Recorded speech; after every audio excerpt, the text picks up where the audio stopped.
Yes, welcome everyone. I hope I'm audible to all of you. So if my voice is not audible, kindly let me know. आज हमारा topic जो है, today we are going to do schedules. आज हमारे संविधान में हम जो टॉपिक करने वाले हैं, शेड्यूल्स।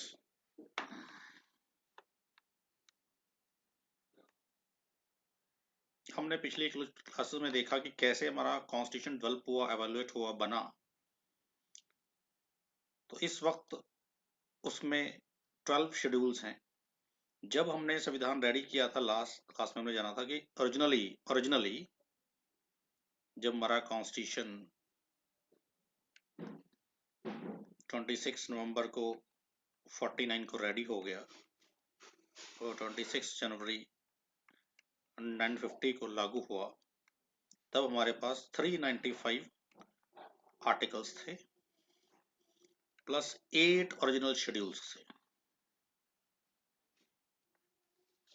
आज हमारे पास ये शेड्यूल बढ़ के 12 हो चुके हैं।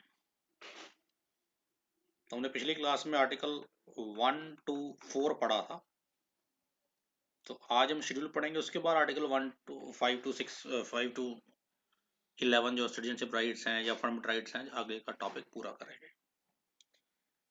तो आज हम पढ़ेंगे इन शेड्यूल को, जो पहले 8 थे ओरिजिनल कॉन्स्टिट्यूशन में, अब बढ़ के 12 हो चुके हैं। टाइम टू टाइम हमने अमेंडमेंट करके और डाल दिए। तो ये शेड्यूल्स हैं। हमने संविधान के कुछ आर्टिकल्स, कुछ हिस्सों को इन शेड्यूल्स में डिवाइड किया है और इन पे एक नजर मारते हैं। सबसे पहला शेड्यूल है फर्स्ट शेड्यूल। इसमें आर्टिकल 1 and 4 दो आर्टिकल्स आते हैं, कवर होते हैं। जितने भी सब्जेक्ट मैटर हैं हमारे संविधान में जो इंडिया की टेरिटरी से रिलेटेड हैं, टेरिटोरियल जुरिसडिक्शन से रिलेटेड हैं, स्टेट के नेम से उनकी टेरिटरी से रिलेटेड है, या यूनियन टेरिटरी और उनके लिमिट या बाउंड्री कहाँ तक है उनसे रिलेटेड है, इससे जुड़े जितने भी संविधान में आर्टिकल्स हैं, वो 1 to 4 हमने उसमें पढ़े थे, वही हैं। ये शेड्यूल 1 में है। तो आपको याद करने के लिए क्या करना है, शेड्यूल 1 में क्या है, टेरिटरी है। किसकी टेरिटरी है, यूटी एंड स्टेट्स दोनों की। फाइन, तो ये आप देख लोगे इसमें। तो याद करने के लिए इतना ही आपको रिमेंबर रखना है कि इसमें टेरिटरी है। टेरिटरी बेसिस से आपको ध्यान में आ जाएगा, क्योंकि आपको मैच करने के लिए आएगा फर्स्ट शेड्यूल में क्या है, सेकंड के लिए में क्या है, थर्ड में क्या है। तो टेरिटरी वर्ड जहां भी आ गया आपका, ये आपको समझ तो आ ही जाएगा। पर याद करने के लिए एक ट्रिक बता रहा हूँ कि ये टेरिटरी याद कर लो बस। और ये पता ही है कि स्टेट्स और यूटी की टेरिटरी की, उनकी जुरिसडिक्शन की लिमिट की बात हो रही है। इसमें आर्टिकल 1 to 4 है, तो हम ऑलरेडी पढ़ चुके हैं, तो टेरिटरी से आपको याद आ जाएगा। ये शेड्यूल 1 में आ जाते हैं। अब शेड्यूल 2 में क्या है, अब इसमें सैलरीज दी गई हैं। सैलरीज, इमोलूमेंट्स दिए गए हैं, अलाउंसेस दिए गए हैं, प्रिविलेजेस दिए गए हैं। यानी जो हमारे संविधान में ने जितने भी इंपॉर्टेंट पोस्ट या डिग्नेटरीज हैं, उनकी सैलरीज डिस्कस की है। वर्ड सैलरी याद रखो कि क्या मिलेगा, साथ में अमोलमेंट या अलाउंसेस भत्ते मिलेंगे, प्रिविलेजेस मिलेंगे, विशेष प्रॉब्लम कुछ फैसिलिटीज मिलेंगी, वो सब इसमें आ जाएगा। वो किस किस की सैलरी है, प्रेसिडेंट ऑफ इंडिया की, governors of states, speaker and deputy speaker of Lok Sabha, chairman and deputy chairman of Lok Sabha, speaker and deputy speaker of legislative assembly जो स्टेट्स की विधानसभाओं के होते हैं, chairman and deputy speaker of legislative council जो विधान परिषदों के हैं, सुप्रीम कोर्ट के जजेस, हाई कोर्ट के जजेस, कैग। तो ऐसे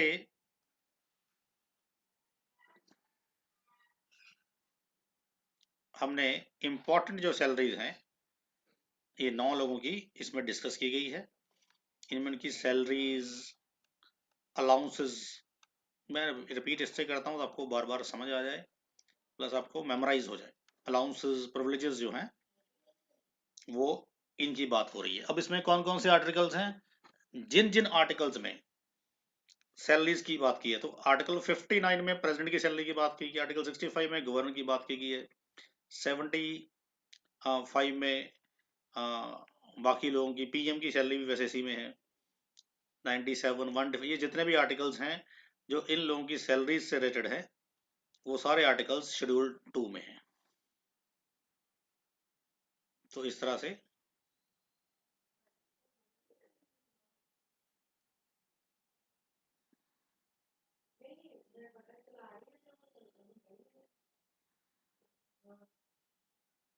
अब बात करते हैं थर्ड शेड्यूल की। थर्ड शेड्यूल में देखिए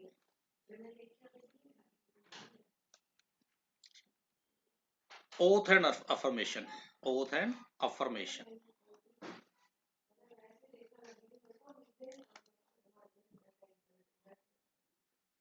ओथ एंड अफर्मेशन का मतलब है शपथ।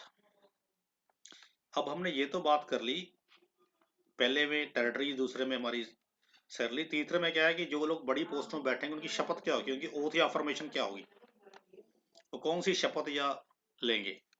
उनकी शपथ का पूरा डिटेल, किस मंत्री के लिए, किस एमपी एमएलए के लिए, किसके लिए क्या होता है, सबके लिए थोड़ी बहुत डिफरेंट ओथ हो सकती है, उसकी डिटेल्स हैं। तो याद रखिए ओथ यानी शपथ किसकी, जितने भी केंद्रीय मंत्री हैं, union ministers, candidates for election to the parliament, जो पार्लियामेंट के इलेक्शन लड़ने जा रहे हैं कैंडिडेट्स, उनकी, मेंबर्स ऑफ पार्लियामेंट, जजेस of supreme court, CAG, state ministers, इन सब की क्या है, ओथ दी गई। ओथ मानी शपथ दी गई है, बड़े बड़े जो ऑफिस हैं, पोस्ट है उसकी। इसके अलावा जो एमएलए बनने वाले हैं, हाल ही में उसका इलेक्शन लड़ रहे हैं, उनकी बात हो रही है, उनकी ओथ।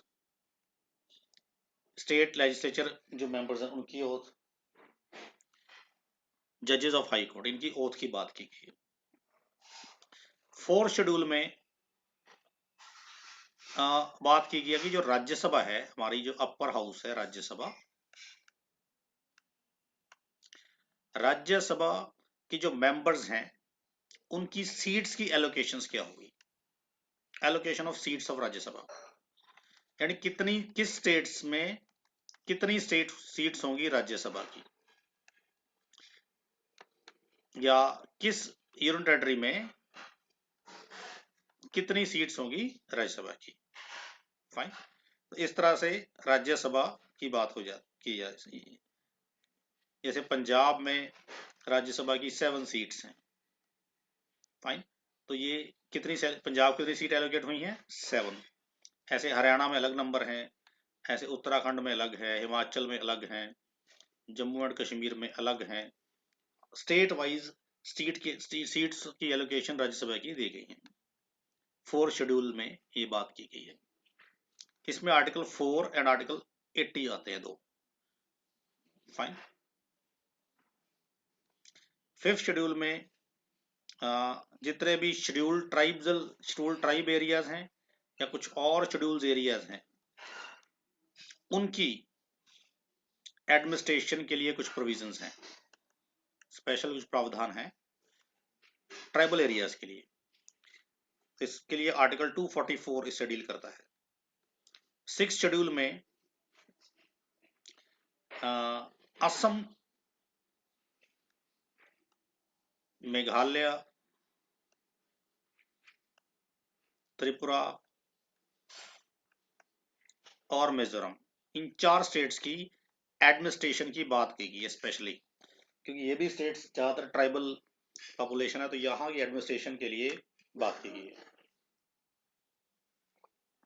शेड्यूल 5th और 6th को आप ये समझिए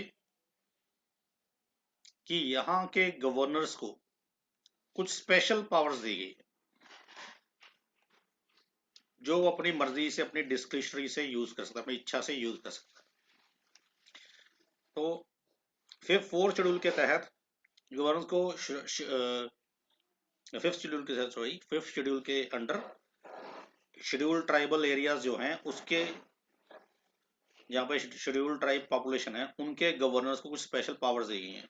वो यहाँ चेक करते हैं कि यहाँ की शेड्यूल जो ट्राइब्स हैं उनके लिए गवर्नमेंट वेलफेयर का काम कर रही है, उनकी भलाई का काम कर रही है, उनके लिए स्पेशल ट्राइबल मिनिस्ट्री का गठन किया गया या नहीं किया गया, उनको फंड एलोकेट हो रहे हैं, उनकी इम्प्रूवमेंट हो रही है, मुझे देखता है। इसी तरह सेम ये 4 स्टेट को अलग से पावर दी है कि यहाँ पे ट्राइबल पॉपुलेशन थोड़ी और ज़्यादा है, और इसलिए इन ट्राइबल एरियाज की एडमिनिस्ट्रेशन गवर्नर को और ज़्यादा पावर देगी। यानी 5th शेड्यूल में इन 4 स्टेट को छोड़ के बाकी सब स्टेट्स की बात की गई है। 6th शेड्यूल में सिर्फ 4 स्टेट की बात की गई है, असम, मिजोरम, त्रिपुरा और मेघालय, क्योंकि यहाँ पे ट्राइबल पॉपुलेशन ज़्यादा है, तो ट्राइब्स को ध्यान दिया जाए इसकी बात की गई है। 7th शेड्यूल में देखिए, इसमें 3 लिस्ट हैं, 3 लिस्ट दी गई हैं। ये 3 लिस्ट जो हैं सेंट्रल गवर्नमेंट में, स्टेट गवर्नमेंट में डिवीजन करती हैं पावर की, डिवीजन ऑफ पावर। इसमें 3 तरह की लिस्ट हैं। पहली है यूनियन लिस्ट, दूसरी है स्टेट लिस्ट और तीसरी है concurrent list. State, concurrent, union.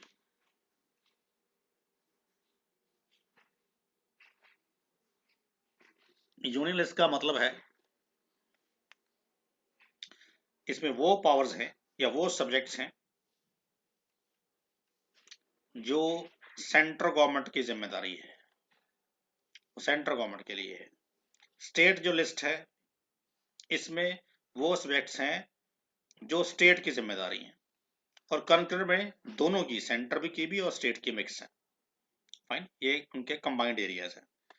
तो यूनियन लिस्ट में कुछ सब्जेक्ट आ जाते हैं जो सिर्फ सेंट्रल गवर्नमेंट देखती है। एग्जांपल, सेंट्रल गवर्नमेंट की क्या जिम्मेदारी, इनकम टैक्स, रेलवेज, इससे रिलेटेड जो भी पावर्स हैं या जो सब्जेक्ट्स हैं ये सारी कौन देखेगा, सेंट्रल गवर्नमेंट देखेगी।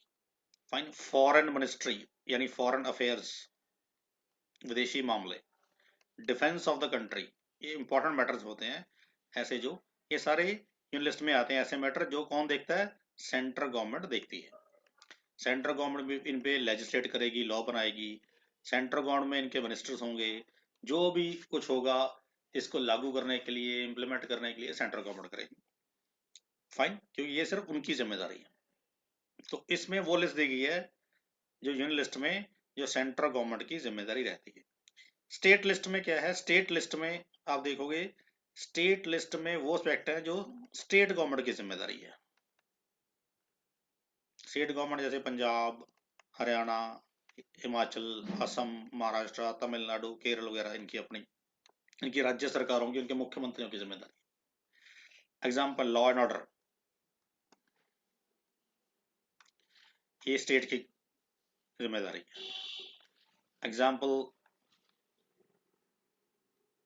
डिस्ट्रीब्यूशन ऑफ इलेक्ट्रिसिटी, हमारे घरों तक बिजली पहुंचाना, ये स्टेट गवर्नमेंट की जिम्मेदारी है।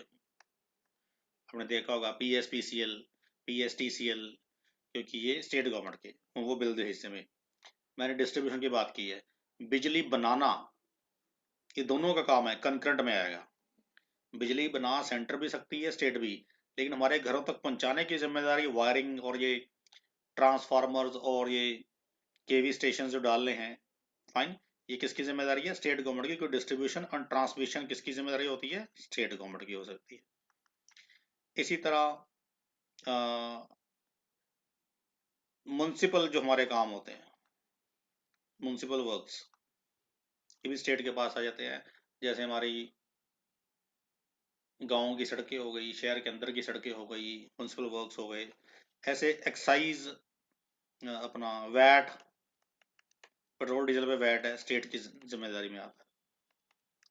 तो कुछ काम जो स्टेट के हैं वो स्टेट करेगी, कुछ काम जो सेंटर के हैं।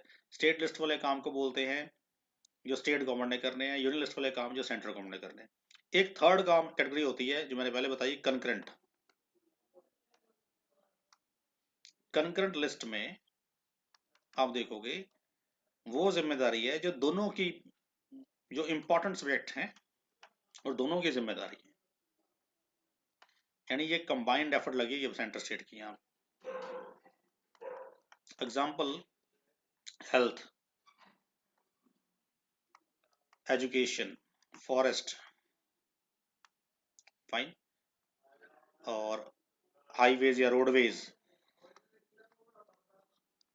ऐसे कई काम GST अब दोनों का साझा है, स्टेट का भी है, सेंटर का भी है। ऐसे जो काम साझे हैं दोनों के, दोनों कर सकते हैं, क्योंकि हेल्थ इंपॉर्टेंट है, एजुकेशन इंपॉर्टेंट है, इन्वायरमेंट एंड फॉरेस्ट्री इंपॉर्टेंट है, ये दोनों रखे हैं यहाँ पे, दोनों जगह पे मिनिस्टर होंगे, दोनों लेजिस्लेट कर सकते हैं, दोनों काम कानून बना सकते हैं, दोनों इसके लिए काम कर सकते हैं। फाइन, तो ये हो गया कंकरेंट। आमतौर पे हम कई बार सेंट्रल गवर्नमेंट के पास एक पावर होती है कि किसी भी सब्जेक्ट को कोई एक अमेंडमेंट से एक लिस्ट में से निकाल के दूसरे सब्जेक्ट में कर सकती है। जैसे 1976 में जब 42nd अमेंडमेंट एक्ट पास किया इंदिरा गांधी सरकार ने, तो उस समय हेल्थ और एजुकेशन ये दोनों ही स्टेट गवर्नमेंट स्टेट लिस्ट में थे, यानी स्टेट की जिम्मेदारी थी।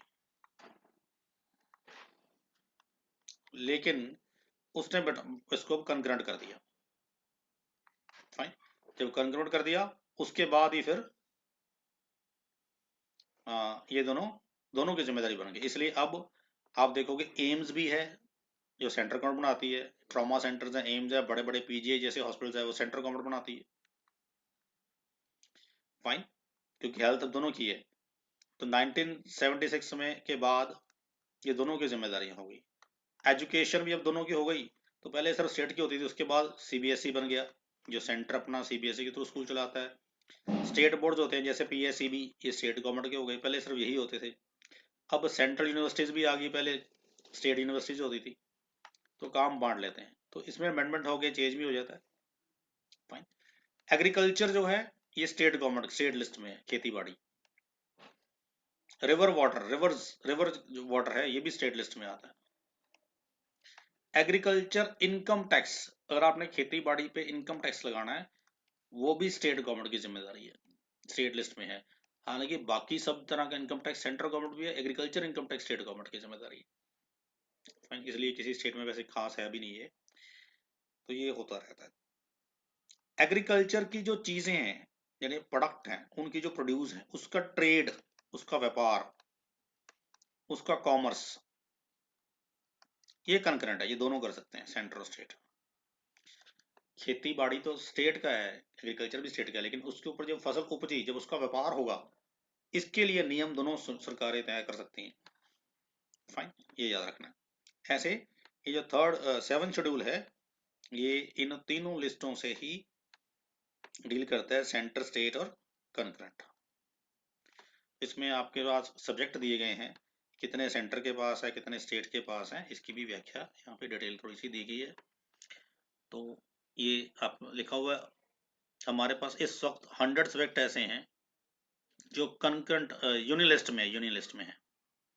फाइन, 47 इस वक्त 52 ऐसे हैं जो कंकरेंट में है, 61 ऐसे हैं जो स्टेट में हैं। इस वक्त की 100 सब्जेक्ट जो प्रेजेंटली हैं वो यूनियन लिस्ट में आएंगे, आ रहे हैं आजकल। कितनी जिम्मेदारियां, 61 स्टेट के पास है और 52 कंकरेंट है, ये इस वक्त है। ओरिजिनली जब हमारा संविधान ओरिजिनल कॉन्स्टिट्यूशन था, जब पहले 47 थे कंकरेंट, अब 52 हो गए हैं। पहले स्टेट्स वेट 66 थे, अब 61 है, और ये पहले 97 थे, अब ये 100 है। तो थोड़े बहुत चेंजेस हमने 70 साल में, समझ पिछले 75-76 साल में थोड़े से चेंजेस करके किए हैं, तो कर भी सकते हैं कभी कभी, अप्रोक्सीमेटली उतना ही। एक चौथी कैटेगरी होती है, वो होती है रेसिड्यूरी। रेसिड्यूरी मतलब बचे खुचे, लेफ्ट। इन तीनों लिस्ट के अलावा अगर कुछ बच गया, उसमें मेंशन नहीं होगा, या कोई नया मुद्दा खड़ा हो गया, कोई नया ऐसा मुद्दा आ गया, इस पर लॉ बनाने की जरूरत है, मंत्रालय बनाने की जरूरत है, उसका रूल सही है, उसको चेक करना है, तो वो रेजिडरी हो जाते हैं। तो बचे खुचे या रेजिडरी या बचे खुचे लेफ्ट सब्जेक्ट जो हैं, ये ऑटोमेटिकली किसके पास चले जाते हैं, ये यूनियन गवर्नमेंट के पास, सेंट्रल गवर्नमेंट के पास होते हैं। जो इन दिनों मेंशन है वो तो क्लियर है, डिमार्केशन उसकी जुरिडिक्शन। लेकिन अगर कोई इसमें मेंशन नहीं है या कोई नया अमर्जिंग सब्जेक्ट है, उसको बोलते हैं रेसिड्यूरी, वो यूनियन गवर्नमेंट के पास है। 8 शेड्यूल में देखिए हमारी रिकॉग्नाइज लैंग्वेजेस हैं, भाषाएं जिनको हमने संविधान ने मान्यता दी है, रिकॉग्नाइज की है। ओरिजिनल कॉन्स्टिट्यूशन में सिर्फ 8 भाषाएं ऐसी थी, 8 जिनको हमने रिकॉग्नाइज किया था। लेकिन इस वक्त हमारे पास 22 रिकॉग्नाइज लैंग्वेजेस हैं। इस वक्त 22 रिकॉग्नाइज किया गया लैंग्वेज को, जिनको हम कॉन्स्टिट्यूशनल लैंग्वेज ही कई बार बोलते हैं। फाइन। तो ओरिजिनली ये सॉरी ओरिजिनली मैं 8 कह रहा हूँ, मैं गलत कर गया हूँ, 14 ओरिजिनली 14 थे और इस वक्त 22 है। ओरिजिनली 14 थे, 8 by mistake slip of tongue, 14 थे 22 हो गए। 14 कौन कौन से शुरू से थे, अब 22 हैं। अब कौन सी हैं ये सारी, असमी, बंगाली, बोडो, डोगरी, इसको डोगरी बोलते हैं, गुजराती, हिंदी, कन्नड़ा, कश्मीरी, कोंकणी, मैथिली, मलयालम, मणिपुरी, मराठी, नेपाली, उड़िया, पंजाबी, संस्कृत, संथली, सिंधी, तमिल, ये हमारी रिकॉग्नाइज्ड लैंग्वेज है। इसमें 2 आर्टिकल जुड़े हुए हैं, 344 एंड 351। हमने टाइम टू टाइम पे लैंग्वेज ऐड की है। जैसे हमारी जो 21st अमेंडमेंट एक्ट पास किया था हमने 1967 में, तब हमने इसमें कोंकणी, मणिपुरी और नेपाली ऐड की थी। अच्छा, वो आपको क्वेश्चन पूछेगा कि क्या नेपाली हमारी रिकॉग्नाइज्ड लैंग्वेज है? हमें लगे यार नेपाली तो नहीं है, नेपाल तो अलग कंट्री, पर एक्चुअली है, ये नेपाली है, क्योंकि मैथिली एरिया में, बिहार यूपी के लगते हुए एरियाज में काफ़ी अच्छी बोली जाती है। सिंधी, क्योंकि सिंध तो पाकिस्तान में चला गया, तो सिंधी लैंग्वेज तो गुजरात में, राजस्थान में या कुछ सिंधी एरिया में चलते हैं, सिंधी, गुजराती, मराठी, मारवाड़ी परिवार बोलते हैं ना, तो सिंधी भी रिकॉग्नाइज्ड है, ये याद रखना। तो 3 लैंग्वेज, कन्नड़, सॉरी कोंकणी, मणिपुरी, नेपाली, कोंकणी, मणिपुरी, नेपाली, ये हमने 1967 में 21st अमेंडमेंट एक्ट से ऐड की थी। फाइन। फिर हमने दोबारा फिर ऐड की, फिर हमने एक अपना बोडो, डोगरी, मैथिली, संथली, 4 हमने 92nd अमेंडमेंट एक्ट से 2003 से ऐड की। इसके बाद 71st से सॉरी मणिपुरी, नेपाली, कोंकणी, और 21st से हमने ऐड की थी सिंधी, उर्दू, तेलुगु, तमिल। फाइन। तो ये टाइम टू टाइम पे ऐड की गई हैं ये, बस वो थोड़ा सा आपको ध्यान रखना है। फाइन। अभी हमारे पास 22 लैंग्वेज हैं, पहले 14 थी, ये याद रखना है।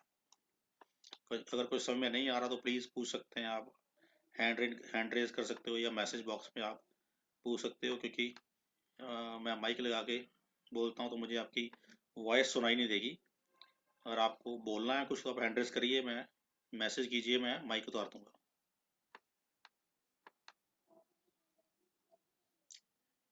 उसके बाद 9th शेड्यूल, ये हमने, ये ओरिजिनल कॉन्स्टिट्यूशन में नहीं था, ये 9th शेड्यूल हमने 1951 में फर्स्ट अमेंडमेंट एक्ट पास करके इम्प्लीमेंट किया है। इससे हमने एक तरह से इंडिया में जमींदारी प्रथा खत्म कर दी थी, जमींदारी सिस्टम जो था खत्म किया था इससे। प्लस 9th शेड्यूल ऐड करके हमने स्टेट्स को एग्रीकल्चर से रिलेटेड, जमींदारी से रिलेटेड या लैंड रिफॉर्म से जो रिलेटेड चीजें थी, भूमि सुधार, उनके लिए कानून बनाने की अनुमति देती थी। जो लॉ 9th शेड्यूल में ऐड हो जाता था, उसको कोर्ट में चलाई नहीं कर सकते, उसको कोर्ट में चलाई नहीं कर सकते। तो ये हमने फर्स्ट अमेंडमेंट एक्ट जो पास किया था उससे रिलेटेड है ये, और इसका जुडिशियल रिव्यू नहीं हो सकता, ऐसा इस एक्ट में लिखा गया था। तो हाल ही में सुप्रीम कोर्ट ने 2-3 बार कहा है, इवन 1973 में केशवनंदा भारती केस में 24 अप्रैल को कहा था जिसका भी जुडिशियल रिव्यू हो सकता है। जुडिशियल रिव्यू मतलब इसको कोर्ट में चैलेंज कर सकते हैं, और लेकिन आज तक कभी भी किसी चीज़ का जुडिशियल रिव्यू हुआ नहीं है इस पे। अब ये 9th शेड्यूल याद रखिएगा, ये हमने फर्स्ट अमेंडमेंट एक्ट से ऐड किया है, फर्स्ट अमेंडमेंट एक्ट से ऐड किया है, और ओरिजिनली तो हमारे पास 8 ही थे। 9th शेड्यूल हमने आज़ादी के बाद किया, हमने पहले अमेंडमेंट से ही। इसके तहत इंडिया में जो लैंड रिफॉर्म्स हमने किए उसको स्ट्रेंथन करने के लिए दिया था, और जमींदारी सिस्टम को अबॉलिश करने के लिए इसको यूज किया गया था। ये अपने आप में ही लैंड रिफॉर्म बड़ा इंपॉर्टेंट टॉपिक है, इकोनॉमी का, पॉलिटी का, सोशल इश्यूज का, ज्योग्राफी का, आगे जाके इसको अच्छे से पढ़ेंगे हम, इसके ऊपर भी बात करेंगे डिटेल में। अभी सिर्फ हम इतना याद रखेंगे कि 9th शेड्यूल में लैंड रिफॉर्म या उससे जुड़े एक्ट या उससे जुड़े जो लॉज हैं जो स्टेट गवर्नमेंट ने पास किए हैं, जो भी स्टेट गवर्नमेंट लैंड रिफॉर्म से रिलेटेड एक्ट पास करती है वो 9th शेड्यूल में ऐड हो जाता है, फिर उसकी स्क्रूटनी या जुडिशियल रिव्यू नहीं हो सकता, ये याद रखिएगा। फाइन। हालांकि सुप्रीम कोर्ट ने 2007 में भी इन लॉज के लिए कुछ फैसले दिए हैं और 1973 में भी दिए हैं, वो हम बाद में जानेंगे इसके बारे में क्योंकि बड़ा लंबा टॉपिक है। अगला है 10th शेड्यूल। 10th शेड्यूल जो है ये डील करता है एंटी डिफेक्शन लॉ से। It deals with anti defection law. Hindi में बोलूं तो दल बदलू कानून। ये दल बदलू कानून है एक तरह, उससे डील करता है। आपको पता ही है कि बहुत से लोग अपनी पार्टियां बदलते रहते हैं, जैसे आजकल भी बदल रहे हैं। कोई कोई पार्टी छोड़ के कोई इसमें चला गया, कोई पार्टी छोड़ के किसमें चला गया, तो दल बदलना तो आम बात है पार्टियों में। इस एक्ट ने, इस शेड्यूल में के तहत हमने एंटी डिफेक्शन लॉ पास किया था 1985 में। कि 52nd अमेंडमेंट एक्ट पास किया था हमने। 52nd अमेंडमेंट एक्ट एक हमारा, जिसके तहत एंटी डिफेक्शन जो हमने लॉ बनाया था वो इस शेड्यूल में ऐड हो गया। इस शेड्यूल में ऐड हो गया। इसमें आर्टिकल 102 और आर्टिकल 191 इससे डील करते हैं। इसको हम अपने आप में ही दल बदलू कानून पूरे शेड्यूल को बोलते हैं। इसका मतलब ये है कि 1985 से पहले इंडिया में कोई भी दल बदलने के लिए कोई कानून नहीं था, यानी कोई एंटी डिफेक्शन लॉ नहीं था। हम इन टॉपिक्स को अलग से भी पढ़ेंगे। अब इसका मतलब क्या होता है एंटी डिफेक्शन लॉ का, कि मान लीजिए एक एक्स मिस्टर एक्स है एक, इन्होंने इलेक्शन में खड़े होकर इलेक्शन जीता, और इलेक्शन इन्होंने कांग्रेस पार्टी की टिकट पे जीता। ये कांग्रेस पार्टी पे टिकट पे जीते और लोगों ने इनको वोट दे दिया और ये एमपी या एमएलए कुछ भी मान लो बन गए। अब 5 साल के लिए इनको चुना गया है, लोगों ने इस पे 5 साल की ट्रस्ट किया, उनको चुन लिया। फॉर एग्जाम्पल अब 5 साल में जब इनको चुन लिया, अब ये मिस्टर एक्स ने इलेक्शन के बाद क्या किया, महीने बाद या 2 महीने बाद या साल बाद या 6 महीने बाद ये पार्टी से नाराज हुए या किसी कारण से भी ये मिस्टर एक्स ने पार्टी बदल ली, ये अकाली दल में चले गए या बीजेपी में चले गए या किसी भी पार्टी में चले गए। अब ये तो उसने अपने वोटर्स को चीट कर दिया, धोखा दे दिया, ये तो वोटर के साथ चीटिंग हो गई। मैंने अपने एमएलए एमपी को वोट दिया है क्योंकि वो एक फलां फलां पार्टी को बिलोंग करता है, वो ब्ला ब्ला पार्टी को बिलोंग करता है, और मैं कहता हूँ यार मेरा इस पार्टी की आइडियोलॉजी में विश्वास है इसलिए मैंने इसको वोट दिया है। पर मैंने जिसको वोट दिया था वो पार्टी बदल गया जीतने के बाद। जीतने से पहले की मैं बात नहीं कर रहा हूँ, वोट देने के रिजल्ट आने के बाद 5 साल के लिए चुना था, वो साल बाद पार्टी बदल गया, 6 महीने बाद बदल गया, 2 साल बाद बदल गया, 2 महीने बाद बदल गया, कभी बदल गया, तो मेरे साथ तो धोखा हो गया ना। तो 1985 से आमतौर पे ऐसे लोग किया करते थे। मान लीजिए 117 सीटें हमारे पंजाब की, मैं 1985 के पहले की बात का एक एग्जांपल दे रहा हूँ, एग्जांपल है। और इसमें कांग्रेस पार्टी को 40 सीट्स मिल गई, अकाली दल को 30 सीट्स मिल गई, एबीसी पार्टी को 25 सीट्स मिल गई। फाइन। 5 लोग आजाद जीत गए यानी इंडिपेंडेंट जीत गए, और आम आदमी पार्टी को ले लो, वो तब तो वैसे 3 ही एग्जाम्पल ले लेते हैं, इनको 17 सीट मिल गई, एबीसी को हम बीजेपी ले लेते हैं, इनको मिल गई, मान लीजिए एग्जाम्पल मैं वैसे ही ले रहा हूँ, मैंने कोई काउंट नहीं किया किसको कितने मिली, टोटल बन गया 117।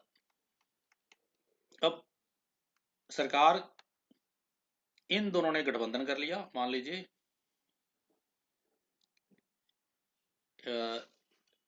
फॉर एग्जाम्पल इन दोनों ने गठबंधन कर लिया, 55 और प्लस 5 ये भी आ गए इनके साथ 60। तो जिनको 60 117 से मिलेगी उसकी सरकार तो बन ही सकती है। तो इन तीनों मिलकर गवर्नमेंट बना ली। अब जब गवर्नमेंट बना ली, मैंने इनके बंदे जिता दिए, अब ये जो 30 लोग हैं 25 लोग हैं, इन्होंने क्या कर लिया, और इन 5 लोगों ने क्या कर लिया, इस पार्टी से पैसे ले लिए और 30 के 30 इस पार्टी में शामिल हो गए इकट्ठे ही, रातों रात। और अगले दिन जब सुबह उठे तो इनके जो 30 कम हो गए, इनके 30 बढ़ गए, यानी अकाली दल 30 + 30 = 60 आ गया, और जो कांग्रेस थी उनके 30 माइनस हुए, वो 40 भी रहेगी अपनी। इसका मतलब इनकी सरकार गिर गई रातों रात। अब ये क्लेम करेंगे सरकार हमारी बनाओ, सुबह हमें शपथ दो, गवर्नर को मिलेंगे कि नंबर हमारे पास ज़्यादा है, हमारे पास एमएलए ज़्यादा है, इनको शपथ दिलाएंगे, सरकार गवर्नमेंट इनकी बन जाएगी, सीएम इनका बन जाएगा, मिनिस्टर इनके बन जाएंगे। ये तो खराब बात है। मैंने जिसको वोट किया था वो मुकर गया, उसने पार्टी बदल ली, मैंने तो वोट किसी और को किया था। इसको पहले ऐसा बहुत होता था, तो ये ज़्यादा होने लग पड़ा, पार्टी खरीद फरोख्त होने लग पड़ी। तो अब एंटी डिफेक्शन लॉ आ गया 1985 में। ये कानून कहता है कि अब इस तरह जो बंदा जिस सीट से जीता है, मैं मान लो मिस्टर एक्स हूं और मैंने कांग्रेस पार्टी से सीट जीती है 5 साल के लिए, जीतने के बाद मैं पार्टी नहीं बदल सकता, मुझे 5 साल एमएलए बन के रहना पड़ेगा। जब इलेक्शन दोबारा होंगे, एमएलए का टेन्योर मेरा पूरा होगा, फिर मैं पार्टी से बदल सकता हूँ। एटलीस्ट 5 साल तो मुझे इसी पार्टी के साथ जुड़े रहना है। ये नहीं कि मैंने पार्टी बदल जीतने के बाद, तो कि लोगों ने मुझ पर विश्वास उस पार्टी के नाम से जताया है। फाइन, चाहे पार्टी मुझे बाहर निकाल दे वो बात अलग है, पर मैं पार्टी बाहर निकाल दे बात अलग है, मैंने पार्टी नहीं छोड़ी, पार्टी ने निकाली, मैं आज बड़ा रहा। लेकिन मैं ये नहीं कर सकता कि जीतने के बाद पार्टी बदल लो। फाइन, अगर मुझे पार्टी बदलनी है तो पहले मैं एज ए एमएलए रिजाइन करूंगा। अब लॉ है, मैं रिजाइन करूंगा, फिर दोबारा वो मेरी सीट खाली होगी, 6 महीने के अंदर अंदर दोबारा इलेक्शन होंगे, फिर मैं एक अकाली दल कोई नई पार्टी ज्वाइन करके आ गया, अब मैं दोबारा इलेक्शन लड़ूंगा, अगर वोटर ने मुझे इलेक्ट कर लिया तो फिर मैं दोबारा मेंबर बन जाऊंगा, क्योंकि वोटर से मैंने परमिशन ले ली भी, मैं रिजाइन कर गया था, दोबारा पार्टी बदल के आया हूँ, लोगों को एतराज नहीं है, लोगों ने मुझे फिर चुन लिया, इसलिए मैं एलिजिबल हूँ, पर मैं ऐसे नहीं बदल सकता। अब इस तरह से पार्टियां नहीं बदली, जीते हुए एमएलए पार्टियां नहीं बदल सकते। फाइन, सपोर्ट ले सकते हो आप थोड़ी बहुत, वो तो आज भी चलती है, लेकिन इस तरह पार्टी नहीं बदल सकते। प्लस अगर 1/3 मेंबर्स इकट्ठे पार्टी बदलना चाहे तो वो इलेक्शन कमीशन को और कुछ प्रोसेस है इसमें वो फॉलो करके अपनी पार्टी बदल सकते हैं। कि मान लो 60 आज मेंबर कांग्रेस के टोटल एमएलए हैं आज पंजाब में, इनमें से 1/3 20 हो गई, ये 20 इकट्ठे किसी पार्टी में जाते हैं, मान लो बीजेपी में चले जाते हैं तो जा सकते हैं। क्यों? क्योंकि अब लगता है कि ये एमएलए की गलती नहीं है, पार्टी की गलत होगी, इतने ज्यादा इकट्ठे जा रहे हैं तो कारण होगा। ये तो अलाउड हो सकता है with permission and with protocols, लेकिन एक एक करके आप पार्टी जैसे आजकल बदलते हैं वो नहीं कर सकते। हाँ, जब 5 साल पूरे हो चुके हैं, इलेक्शन होने वाले हैं, अब तो 5 साल पूरे हो चुके हैं, अब देखो आपके सामने बदली जा रहे हैं, क्योंकि 5 साल पूरे हो चुके हैं, अब तो नए सिरे से आना, अब जिस पार्टी से जीतेंगे कोड ऑफ कंडक्ट बदलते जाए, कोई दिक्कत नहीं है, या रिजाइन करके बदल ले, कोई दिक्कत नहीं है। ये सारा 10 शेड्यूल से हैं। एंटी डिफेक्शन लॉ में और भी चीजें होती हैं, वो हम एंटी डिफेक्शन लॉ के टॉप में करेंगे।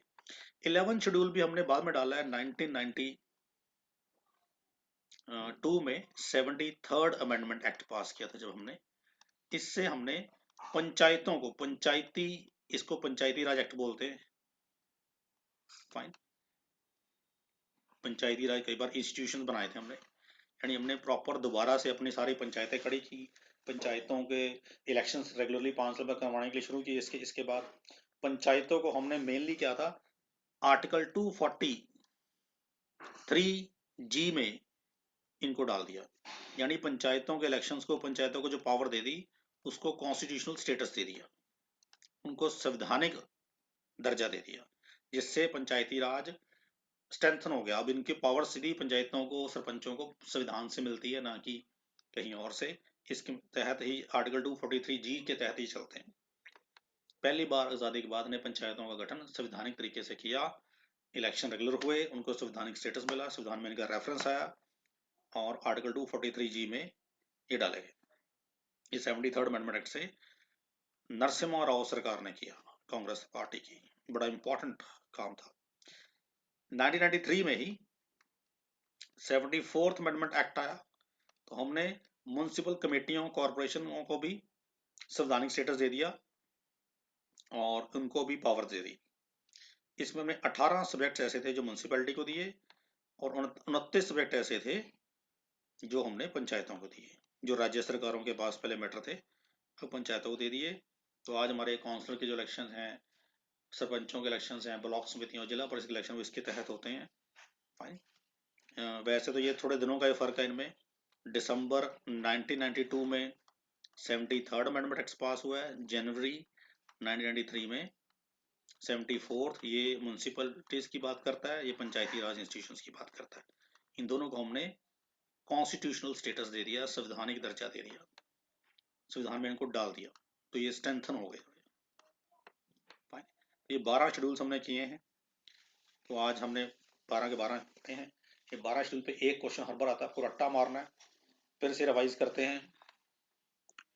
पहले शेड्यूल में क्या है, हमने पढ़ा था यूनिट टेरिटरी, दूसरे में सैलरी, तीसरे में ओथ, चौथे में राज्यसभा सीट की एलोकेशन, पांचवे में ट्राइबल एरियाज को, शेड्यूल ट्राइबल एरियाज को स्पेशल पावर गवर्नर को, छठे में असम, मणिपुर, मिजोरम, त्रिपुरा के गवर्नर को ट्राइबल एरियाज के लिए स्पेशल पावर, सातवें में 3 लिस्ट हैं, कंकरेंट लिस्ट, यूनियन लिस्ट और स्टेट लिस्ट, आठवें में 22 रिकॉग्नाइज लैंग्वेजेस हैं, 22 भाषाएं संविधानिक, 9th शेड्यूल में लैंड रिफॉर्म से रिलेटेड, जमींदारी सिस्टम से रिलेटेड है ये, और 10th शेड्यूल जो है वो एंटी डिफेक्शन लॉ से रिलेटेड है, 11th शेड्यूल पंचायती राज इंस्टीट्यूशन से रिलेटेड है, और 12th शेड्यूल जो है वो म्यूनसिपैलिटी से रिलेटेड है, जिसको हमने 74th अमेंडमेंट से पास किया है। तो आज हमने ये पूरे किए, आई होप मैं आपको समझा पाया हूँ। कोई डाउट है तो प्लीज़ मुझसे पूछिए।